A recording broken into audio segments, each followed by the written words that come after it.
माझे नाव सुनैना आहे. माझ्या भावाचे नाव सूरज आणि माझ्या वहिनीचे नाव सरोज आहे. त्यांना एक 8 वर्षांची मोहिनी नावाची लाडकी मुलगी आहे.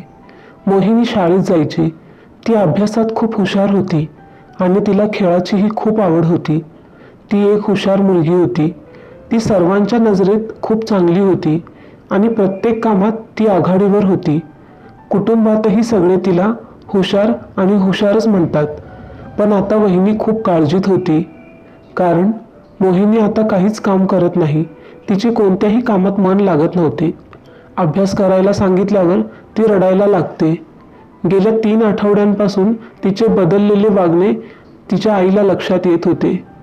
आजही ती आली आणि थेट तिच्या खोलीत जाऊन झोपली. वहिनी खोलीत गेल्यावर तिला खूप आश्चर्य वाटले. कपडे न बदलता ती कधीच झोपली नाही. मग वहिनीला पण वाटलं कदाचित ती थकली असेल, म्हणूनच ती येताच झोपी गेली. वहिनी खोलीतील लाईट बंद करून किचनमध्ये जाऊन स्वयंपाकाची तयारी करत होती. जेवण तयारी करण्यासाठी 4 तास लागले. मध्येच मी मोहिनीला 3दा आवाज दिला, पण ती आलीच नाही.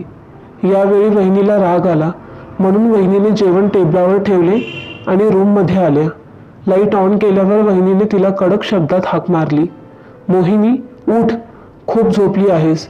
1 मिनिटात नाही आलीस तर मी खूप वाईट वागेन. तुझे नखरेच संपत नाही. कदाचित वहिनीच्या रागाने ती घाबरली असावी. मग ती एकदम पलंगावरून खाली उतरली. तिचे हात थरथरत असल्याचे पाहून वहिनींना लाज वाटली की तिने त्या चिमुरडीला इतक्या कठोरपणे ओरडले.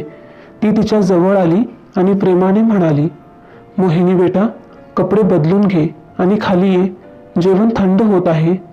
मग माझ्या चिमुरडीला तिचा होमवर्क पण करायचा आहे ना. वहिनींना तिला प्रेमाने मिठी मारली आणि म्हणाल्या, पण टोमणे मारल्यामुळे ती तिला अधिक घट्ट चिकटली. तिचे असे वागणे पाहून वहिनीला धक्काच बसला. ती अशी का वागत होती? कदाचित वहिनी जरा जास्तच रागाने बोलली असावी. वहिनी म्हणाली, माझी मुलगी, मला माफ कर. मी काळजी घ्यायला हवी होती. आजच्या नंतर असे कधीच ओरडणार नाही. चल फ्रेश हो ग आई. हाताने तिच्या मुलीला खायला घालेल. वहिनी तिला वेगळे करत म्हणाली आणि मग तिला वॉशरूमला पाठवले आणि स्वतः स्वयंपाकघरात आली. किचनमध्ये आल्यावर वहिनी सर्व जेवण टेबलावर ठेवून मोहिनीची वाट बघू लागली. 15 मिनिटं झाली तेव्हा वहिनींनी तिला हाक मारली, मोहिनी बेटा, ये जेवायला. पण उत्तर आले नाही. वहिनींना वाटले की ती कपडे बदलत असावी. वहिनींनी ताटात जेवण वाढले आणि घड्याळात वेळ तपासली. मग मोबाईल उचलला आणि वापरायला सुरुवात केली. परंतु 1 तास उलटून गेला तरीही ती आली नाही. यावेळी वहिनी स्वतः खोलीत गेल्या आणि वॉशरूमचा दरवाजा उघडला. ती वहिनीसमोर उभी होती. तिला बघून मोहिनी पूर्णपणे गोंधळून गेली. ती नखांनी तिचे हात आणि चेहरा खाजवत होती आणि कपडे पण ओले करत होती. वहिनी पुढे सरकल्या आणि तिला टाकीपासून दूर करून टाकी बंद केली. तू काय केलेस? सगळे कपडे का ओले केलेस? वहिनीला राग यायला लागला होता, पण ती शांत राहून तिची विचारपूस करत होती. पण मोहिनीचा रंग निवळला होता. ती मागे वळून बोलली, काहीच नाही. काहीच केले नाही? जणू तिला चोरी पकडण्याची भीती वाटत होती. वहिनी म्हणाल्या, मोहिनी, तू काय केले आहेस ते बघ. वहिनीने तिला हाताला धरून खोलीत आणले. मोहिनी म्हणाली, आई, मला गरम वाटत होतं. वहिनी म्हणाली, गरम वाटत होतं? हवामान बघ, हिवाळा येणार आहे आणि थंडी पडू लागली आहे आणि तुला गरम वाटत आहे? वहिनी रागाने म्हणाली, बेटा, तू मला इतका त्रास का देतेस? मोहिनी रडत म्हणालीस, आई, प्लीज मला माफ कर. प्लीज माझ्यावर रागावू नकोस. आजपासून पुढे मी असं कधीच करणार नाही. हे सगळं ती वहिनीचा पदर धरून बोलत होती. मग वहिनीने तिच्यावर प्रेम केले आणि मग तिला कपडे बदलून बाहेर आणले. तिला स्वतः जेवण खाऊ घातले आणि मग मोठ्या कष्टाने तिचा गृहपाठ करून घेतला. तिला कोणत्याही परिस्थितीत काम करायचे नव्हते. पहिले वहिनीने तिचे काम पूर्ण करून घेतले, मग टीव्ही चालू केला. मग काही वेळाने स्वयंपाकघरातील सर्व कामे उरकून मी अंगणात आली. मग मी तिला म्हणाले. ती तर जणू रूममध्ये जायला तयारच होऊन बसली होती. माझ्या सांगण्यावरून ती लगेच खोलीच्या दिशेने धावली. मला खूप आश्चर्य वाटतं. बहुतेक वेळा तिला टीव्ही समोरून उठायला अनेक वेळा सांगावं लागायचं, पण आज पहिल्यांदाच विचारल्यावर ती उठून निघाली होती. वहिनीही दिवसभराच्या कामातून मोकळ्या झाल्या आणि खोलीत येऊन पडल्या. वहिनी नुसत्या विचारात होत्या की माझ्या मुलीला काय झालंय. मग मोहिनी घाबरून उठली. मुलीचा आवाज ऐकून वहिनीही उठल्या. वहिनीने लाईट लावून मोहिनीला पाहिले तर तिचा संपूर्ण चेहरा घामाने डबडबलेला होता. मग वहिनी म्हणाली की काय झालंय माझ्या मुलीला, मी आहे इथेच. तिने तिला मिठी मारली आणि असे सांगितले. ती प्रचंड थरथरत होती. वहिनी म्हणाल्या, काय झाले तुला, काही वाईट स्वप्न पडले आहे का? वहिनींनी विचारल्यावर तिने होकार दिला, पण तिच्या चेहऱ्यावर एक विचित्र भाव दिसत होता. जणू तिला काहीतरी बोलायचे आहे, पण ती घाबरलेली दिसत होती. पण तिला सांगता येत नव्हते. वहिनींनी विचारलं तर ती सांगणार नाही. आता वहिनीला तिची काळजी वाटू लागली. पण वहिनी तिला म्हणाली की काही फरक पडत नाही, तू धाडसी आहेस, असे घाबरायचं नाही. बरं चल झोप. वहिनीने तिला तिच्यासोबत झोपायला लावताना सांगितले की काही वेळा झोपातच ती गाढ झोपी गेली. तिला शांत झोपलेली पाहून वहिनी सुद्धा लाईट बंद करून झोपी गेल्या. सकाळी तिला शाळेसाठी उठवले असता तिने शाळेत न जाण्याचा आग्रह करायला सुरुवात केली. ती म्हणत होती की मला अभ्यास करायचा नाहीये, मी घरीच राहीन, तुमच्यासोबत काम करेल. वहिनी तिचे ऐकून आश्चर्यचकित झाली की कुठे ती अभ्यासाची जपमाळ जपत राहायची. ती म्हणायची, मी खूप शिकेल, अभ्यास करून मी मोठी अधिकारी होईन. आणि आता अभ्यास करणार नाही असे सांगणे, या सर्व विचित्र कृत्यांचा माझ्या वहिनींना खूप त्रास होऊ लागला. तिला ओरडल्यानंतर वहिनीने तिला तयार करून शाळेत पाठवले. ती सकाळी स्कूल व्हॅनने शाळेत जायची आणि दुपारी त्याच व्हॅनमध्ये यायची. दुपारी ती शाळेतून आली आणि तिची बॅग टेबलावर ठेवल्यावर ती खोलीत गेली.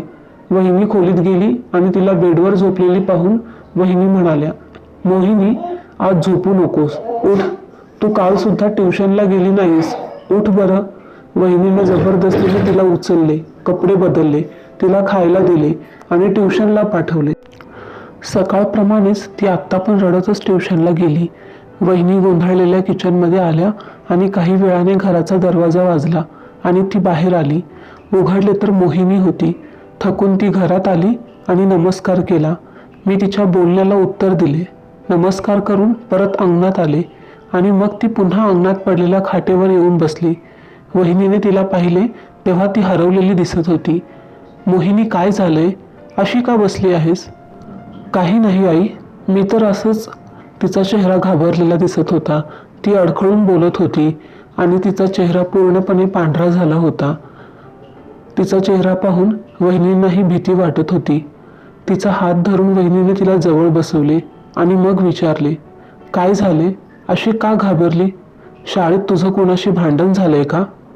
मोहिनी म्हणाली, नाही नाही आई, मी का भांडणार? तिने घाबरतच असे सांगितले आणि मग ती उठून आत पळाली. ती आपल्याशी खोटे बोलत असल्याचा वहिनीला संशय आला, पण सध्या तरी वहिनींना काही विचारणे योग्य वाटले नाही. दुसऱ्या दिवशी मोहिनी तिची कलरिंग बुक घेऊन गेली.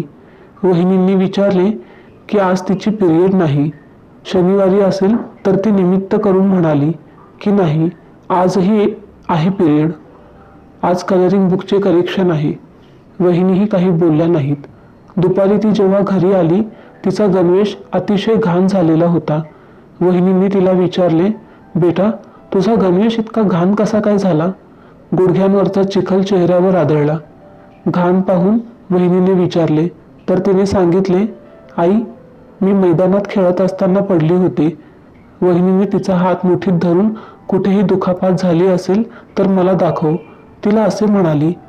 मी तिची जखमी आहे का ते बघू लागले, पण तिने वहिनीचा हात सोडवला आणि फिकट रंग घेऊन खोलीत धावली. मोहिनीने हे तिसऱ्यांदा केले होते. वहिनी खूप अस्वस्थ होत्या.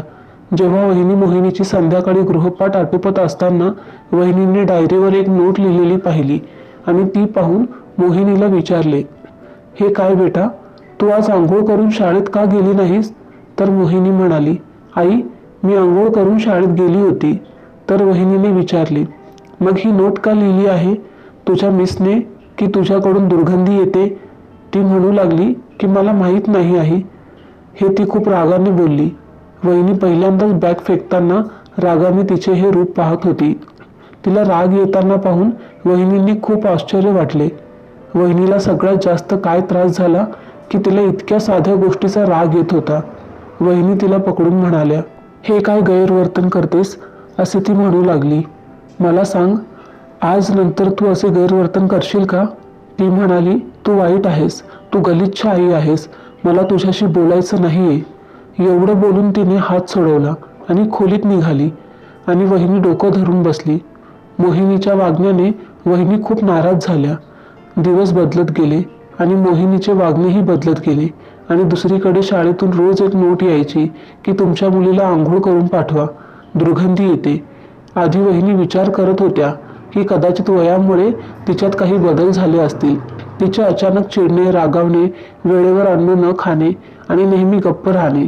शाळेतून परतल्यानंतर ती थकल्याचे नाटक करून झोपी जात होती. वहिनींना हे सगळं नॉर्मल वाटत होतं. वहिनींनीही तिच्या वाढत्या वयाची काळजी घेतली आणि प्रत्येक वेळी तिच्याकडे दुर्लक्ष केले. एके दिवशी ती शाळेतून आली आणि येताच ती स्वयंपाकघरात गेली. वहिनी बाहेर उभ्या कोणाशी तरी बोलत होत्या. वहिनीने तिला स्वयंपाकघरातून बाहेर पडून खोलीत जाताना पाहिले. संभाषण संपवून वहिनी तिच्या मागे खोलीत गेल्या. तेव्हा वहिनींनी तिच्याजवळ अशी गोष्ट पाहिली की त्यांच्या पायाखालची जमीनच सरकली. ती जे काही करत होती, वहिनीलाही असे वाटत होते की ती स्वतःला काहीतरी इजा करेल. वहिनी पुढे आल्या आणि तिच्या हातातून चाकू काढून फेकून दिला. तिला विचारले, काय चालले आहे, हे काय करत आहेस तू, आणि आत्ता काय करत होतीस तू? फाटलेली बेडशीट बघून वहिनीने विचारले. तिने डोळे वर करून वहिनीकडे बघितले आणि ती काही करत नाही असं म्हणाली. तिचे लाल डोळे बघून वहिनी घाबरली आणि लगेच मागे सरकली. मग ती हिंमत एकवटून वहिनीजवळ जाऊन बसली. आता आजूबाजूला पाहिल्यावर वहिनींना जणू चारी बाजूने घंटा वाजल्यासारखे वाटत होते. वहिनींना काहीच समजत नव्हते. वहिनी म्हणाल्या, मोहिनी बेटा, काय प्रकरण आहे ते सांग तरी. तुला कोणी काही बोलले आहे का, किंवा शाळेतील काही शिक्षकांनी तुला खडसावले, किंवा तुझी परीक्षेत चांगली गेली नाही का? ती म्हणाली, आई तू जा आणि काम कर, मी माझे कपडे बदलते. तिने विचित्र शब्द बोलले आणि नंतर वॉशरूमचा दरवाजा बंद केला. अशा वागण्याने वहिनींनी सुटकेचा निश्वास सोडला. वहिनी खोलीतून डोकं हलवत होती. या मुलीचे काहीही होऊ शकत नाही. या मुलीला काय झाले आहे देव जाणे. स्वतःशीच बडबड करत वहिनी स्वयंपाकघरात गेली. पण असं काय झालं की ती असं पाऊल उचलण्याचा विचार करत होती, किंवा मला चिडवण्यासाठी मुद्दाम बेडशीट कापली का? कामातून मोकळं झाल्यावर वहिनी आपल्या मुलीला शिकवायला बसल्या.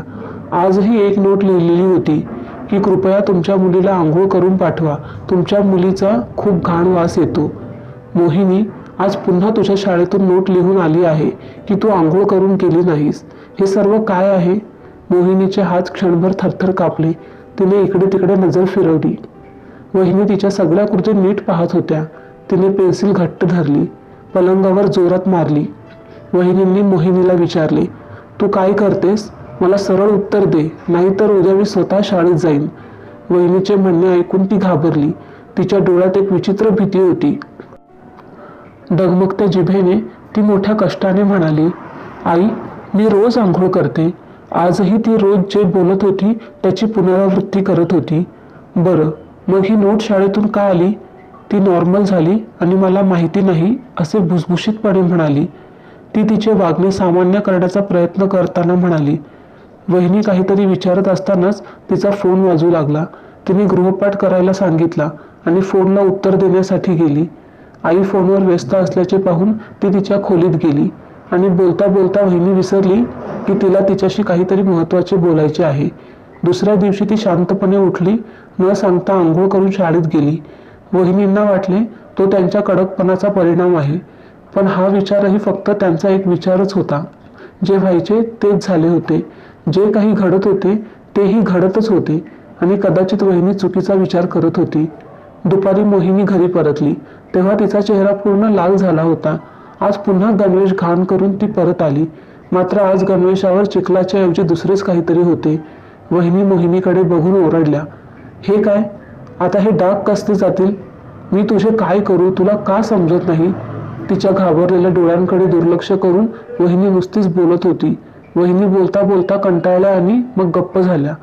तेव्हा मोहिनी तिच्या बारीक नजरेने बघत खोलीत गेली. वहिनी तिला दूर जाताना पाहत होती, एकतर खोलीत किंवा स्वतःपासून दूर. किंवा प्रत्येक गोष्टींपासून दूर, हसण्यापासून दूर, आनंदापासून दूर? बरं, हे सर्व तर वेळच सांगणार होती. वहिनीही तिच्या मागे खोलीत गेल्यावर खोलीतून पाणी पडण्याचा आवाज आला. ती नक्कीच आंघोळ करत होती. वहिनी तिच्या बेडवर बसल्या.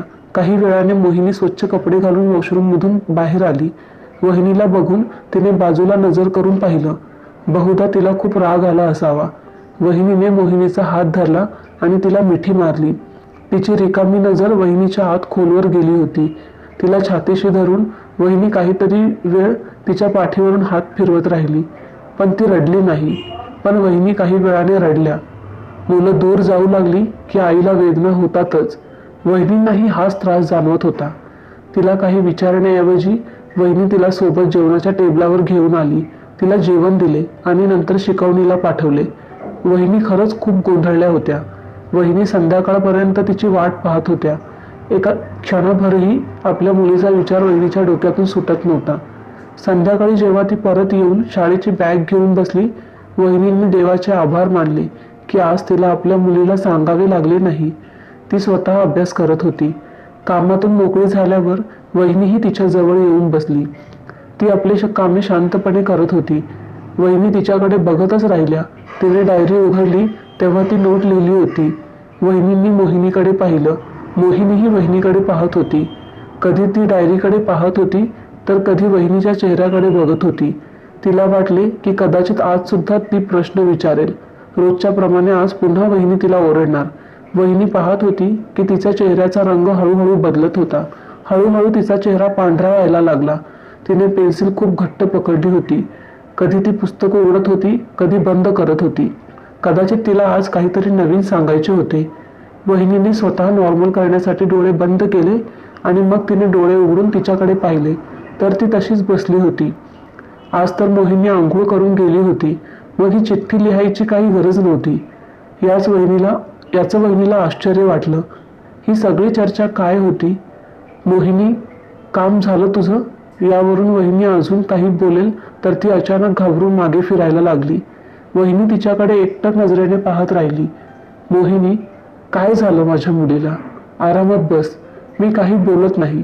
आपल्या जागी बसलेल्या वहिनीला पाहून तिला जरा हायवेसे वाटले, पण तिचा रंग अजूनही पांढराच होता.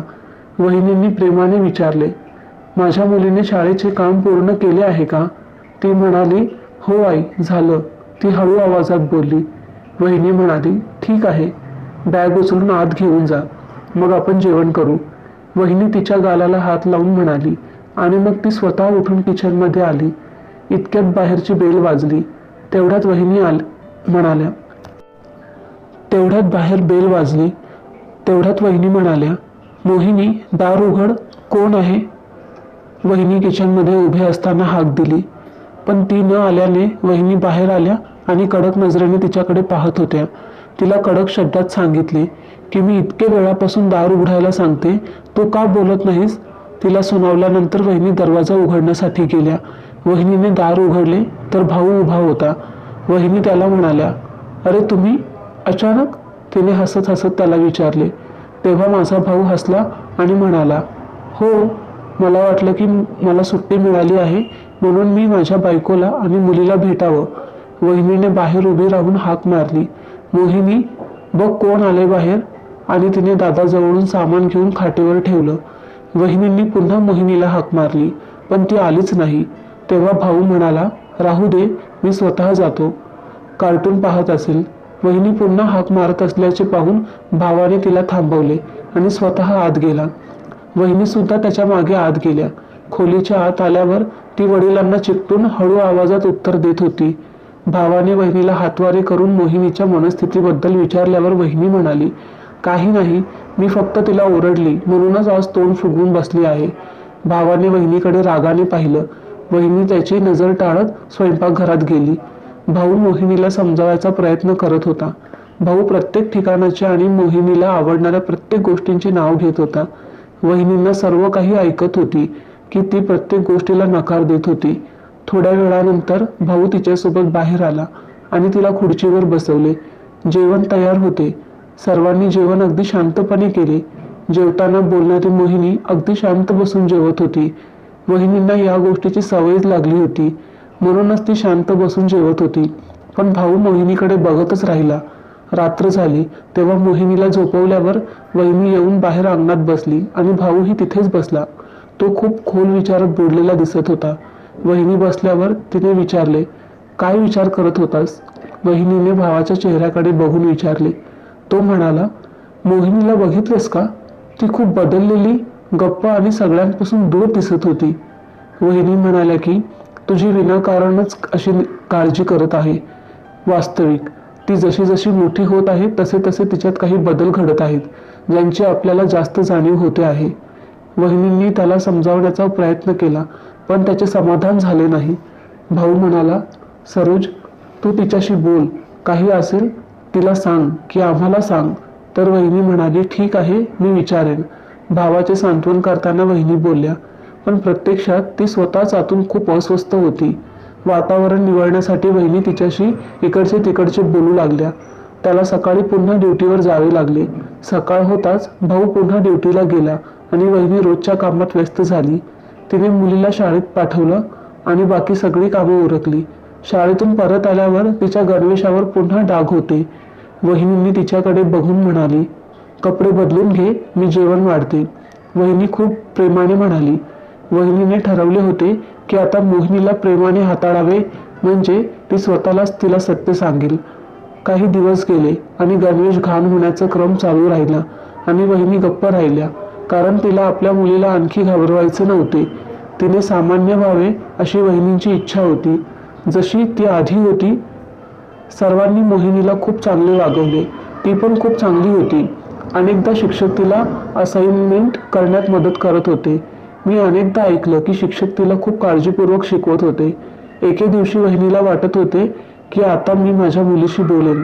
ती घरी येण्याची वाट त्या पाहू लागल्या. जेव्हा ती दुपारी घरी येते, ती आल्यावर वहिनीने तिला जेवू घातले आणि खाऊ घातल्यानंतर तिने तिला खोलीत आणले आणि तिला समोर बसवले आणि विचारले, माझी मुलगी, मला सांग, काय प्रकरण आहे? तुला अशी भीती का वाटते? मी वचन देते की मी काहीही बोलणार नाही. मुलीची अवस्था पाहून वहिनी म्हणाल्या. मोहिनी काही वेळ वहिनीकडे पाहत राहिली आणि मग बोलली आणि बोलूच लागली. ती जशी जशी बोलत राहिली तशी तशी वहिनीच्या आश्चर्याचा ठिकाणा उरला नाही. संभाषण संपल्यावर वहिनी तिच्याकडे बघतच राहिल्या. तीही डोकं टेकवून बसली राहिली. मग अचानक वहिनीला राग आला आणि रडू कोसळले आणि तू काय बकवास बोलत आहे असे म्हणत वहिनीने तिला जोरदार थापड मारली. तू काय बोलते आहेस? तुला तरी कळतंय का? तुझे डोके कुठे आहे? ती गालावर हात ठेवून रडत माझ्याकडे बघत राहिली. वहिनी बोलत राहिली. तिला आणखी एकदा थप्पड मारणे तिला सहन होत नव्हते. खबरदार जर आता आवाज बाहेर काढला. तिला हिचकीने रडताना पाहून वहिनी म्हणाल्या. वहिनीने ठरवलं होतं की तिने स्वतः जाऊन बघायचं काय प्रकरण आहे. मोहिनीने आता खोटंही बोलू लागली होती. त्यामुळे वहिनीने दुसऱ्या दिवशी लवकर कामं उरकून घेतले, जेणेकरून मी आज लवकर जाऊन ही नोटचा किस्साही संपवून टाकेल. तिच्यामुळे ती पटकन स्कूलच्या दिशेने निघाली. स्कूलला पोहोचल्यानंतर ती थेट मोहिनीच्या वर्गात गेली, पण ती तिथे नव्हती. ती त्या वर्गात शिक्षकांसोबत असल्याचे तिच्या वर्गमित्रांनी सांगितले. वहिनी त्या वर्गात गेल्या आणि न ठोठावता दार उघडले आणि तिने दार उघडले तेव्हा डोळ्यासमोर ते दृश्य दिसले. त्याने वहिनीला खोलवर हलवले. जणू संपूर्ण आकाश वहिनीच्या डोक्यावर पडला आहे. तो शिक्षक मोहिनीसोबत चुकीचे काम करत होता. त्याने मोहिनीचे हात धरले होते. वहिनी अचानक आत गेल्यावर वैतागून त्याने माघार घेतली. तो दुसरा कोणी नसून माणसाच्या वेशात एक राक्षस होता. वहिनी पुढे सरकल्या आणि मोहिनीला त्याच्यापासून दूर नेले. तिने तिला छातीशी घट्ट मिठी मारली. तिचे चुंबन घेतले. आतून तोच वास येत होता, डागांचा तोच वास जो तिला नेहमी जाणवायचा. त्याला मागे ढकलत असताना वहिनीने शिक्षकाला जोरदार कानात मारली. वहिनीच्या किंचाळण्यामुळे आणि मोठ्याने बोलल्यामुळे शाळेतील सर्व शिक्षक जमा झाले. त्याच क्षणी शिक्षकाला त्या रक्षकाने बेदम मारहाण केली आणि पोलिसांनी तुरुंगात पाठवले. वहिनी आपल्या मुलीसमोर बसल्या. वहिनींनी तिला मिठी मारली. ती थरथरत होती आणि रडत होती. मग तिने तिला तिच्यापासून वेगळे केले आणि तिच्या चेहऱ्याचे चुंबन घेतले आणि म्हणाली, माझ्या मुली, माझ्या हुशार मुली, आणि म्हणाली की तू स्वतःच ही भाजी गणवेशावर टाकायचीस ना? वहिनी रडत होती. आणि तिला विचारत होती. मोहिनी म्हणाली, हो आई, मी स्वतः सांडत होती जेणेकरून तो माझ्याकडे येऊ शकणार नाही. मी घाबरले होते आई, खूप घाबरली होती. त्याला मला सोडा म्हणायचे, पण तो मला घरात कोणाला सांगितलं तर जीवे मारीन अशी धमकी द्यायचा. आई, तो म्हणायचा की मी घाणेरडी आहे, मला आतून दुर्गंधी येते. खांद्यांना स्पर्श करत ती म्हणाली की तो मला इथे स्पर्श करायचा. मी त्यांच्या जवळ जायला नकार दिल्यावर त्यांनी मला इथेच मारले. तिच्या गालावर हात ठेवत ती एक उसासा टाकत म्हणाली, आई प्लीज मला वाचव, मला इथे राहायचं नाहीये, मला इथे शिकायचं नाही. वहिनीच्या छातीला चिकटून ती बोलत होती. तेव्हा अचानक ती गप्प झाली. वहिनी म्हणाली, मोहिनी बेटा, डोळे उघड बेटा. वहिनी खूप ओरडली, पण तिने डोळे उघडले नाहीत. मोहिनीला जवळच्या रुग्णालयात नेले असता डॉक्टरांनी सांगितले की भीतीमुळे ती बेशुद्ध झाली आहे. वहिनीच्या तर पायाखालची जमीन कोणीतरी सरकवल्यासारखंच वाटत होतं. तिने पटकन भावाला फोन करून सर्व काही सांगितले. भाऊ परत आले तेव्हा आपल्या लाडक्या मुलीला अशा अवस्थेत पाहून ते उद्ध्वस्त झाले. वहिनी स्वतः विचार करत होती की हा सगळा दोष तिचा आहे, नाहीतर मोहिनीने तर वहिनीला सत्य सांगण्याचा प्रयत्न केला होता. तिच्यासोबत झालेल्या प्रकारामुळे तिची अशी अवस्था झाली होती आणि तिचा अभ्यासातला रस कमी झाला होता. जेव्हा तिने वहिनीला सत्य सांगण्याचा प्रयत्न केला तेव्हा तिनेही तिच्या बोलण्यावर विश्वास ठेवला नाही. वहिनींना या सगळ्याची कल्पनाही येत नव्हती. वहिनींना हे खोटे वाटले की शिक्षक असे कसे करू शकतात. आणि आजपर्यंत मला माहीत नाही की ती फक्त मोहिनी होती की नाही, की त्याने अनेक मुलींसोबत असेच केले होते. शाळेतील लोकांनी सांगितले होते की ते आमच्या शाळेचे खूप चांगले शिक्षक होते. त्यांनी कधीही कोणत्याही महिलेला शिक्षिकेशी असे गैरवर्तन केले नाही. तो कधीच असे काही बोलला नव्हता. त्यामुळेच तेथील प्राध्यापकांचा त्याच्यावर प्रचंड विश्वास होता आणि इथे काम करणाऱ्या सर्व शिक्षिका आपल्या बहिणी आहेत असे तो म्हणायचा. सर्वजण त्याच्यावर खूप विश्वास ठेवू लागले. त्याने जे सांगितले ते सर्वांनी मान्य केले, पण तो माणसाच्या वेशात लपलेला पशु होता हे कोणालाच माहीत नव्हते. त्यामुळे आज मोहिनीची ही अवस्था झाली होती. तेव्हापासून ती वयाच्या आधीच मोठी झाली होती. आता तिने काही खोडसाळपणा करत नव्हती, शांत राहत होती आणि खूप खोलवर बोलू लागली होती. तिलाही अभ्यास करायचा होता, पण वहिनीने तिला दुसऱ्या शाळेत प्रवेश मिळवून दिला. पण मोहिनीचा निरागसपणा आता परत मिळू शकत नव्हता. आता भाऊही वहिनीपासून दूर दूर राहू लागला होता. या सगळ्यात वहिनीची चूक आहे असे भावाला वाटत होते आणि तोही चुकीचा नव्हता. खरे तर वहिनीचीच चूक होती. हा तिच्याच निष्काळजीपणाचा परिणाम होता. तिने आपल्या मुलीची काळजी घ्यायला हवी होती, पण त्यांनी आपले लक्ष घरातील कामावर केंद्रित केले. त्यामुळे त्यांच्या जीवनात हे दुःख लिहिले होते. तो क्रूर आता तुरुंगात शिक्षा भोगत आहे. आपण आपल्या मुलांच्या सर्वात जवळ राहिले पाहिजे, त्यांचे मित्र राहिले पाहिजे.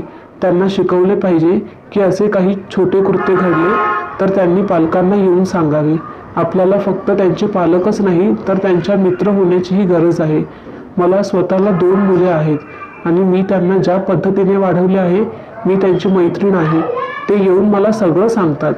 कालपासून आजपर्यंत तिच्या निष्काळजीपणामुळेच वहिनी खूप लाजिरवाणी आहे. तुम्हाला याबद्दल काय वाटतं? हा सगळा दोष वहिनीचा होता का? पहिली नोट आल्यावर वहिनींनी जाऊन सगळी माहिती गोळा करायला हवी होती.